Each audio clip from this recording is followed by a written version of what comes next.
आपण पाहत आहात प्रेस मीडिया न्यूज। जालन्यामध्ये चंद्रपूर मध्यवर्ती बँकेच्या परीक्षांमध्ये सावळा गोंधळ निर्माण झालेला आहे।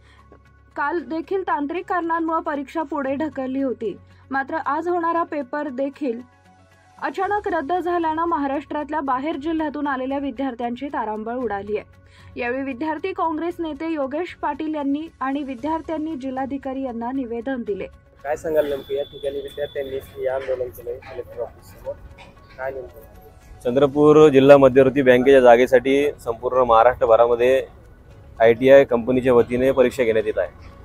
मुळात चंद्रपूर मध्यवर्ती बँकेच्या पदासाठी परीक्षा असताना त्या जिल्ह्यामध्ये विद्यार्थ्यांना परीक्षा केंद्र यायला पाहिजे होतं, पण एवढ्या लांब जालना जिल्ह्यामध्ये विद्यार्थ्यांना परीक्षा केंद्र देऊन त्याही ठिकाणी सरकारचा जो कारभार चालू आहे की या विद्यार्थ्यांना ऐनवेळी परीक्षा केंद्रावरती गेल्यानंतर कळतंय की आज परीक्षा रद्द करण्यात आलेली आहे।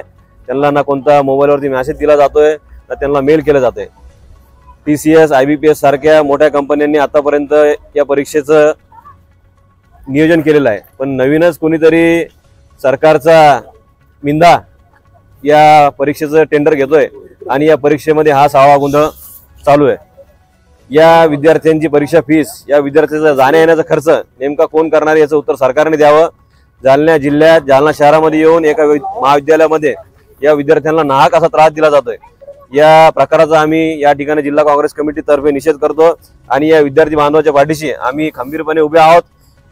सन्माननीय माजी आमदार कैलासजी गोरंट्याल आणि लोकसभेचे खासदार कल्याणरावजी काळे यांनी या संबंधी तात्काळ भूमिका घेऊन यंत्रणेला संपर्क करून आता एजन्सीने 12 वाजेपर्यंतचा वेळ दिलेला आहे की नवीन हॉल तिकीट देऊन आजच्या आज या विद्यार्थ्यांची परीक्षा घेण्यात यावी, नाहीतर या ठिकाणी या शहरामध्ये मोठं आंदोलन करण्यात येईल। योगेश पाटील, विद्यार्थी काँग्रेस अध्यक्ष, जालना।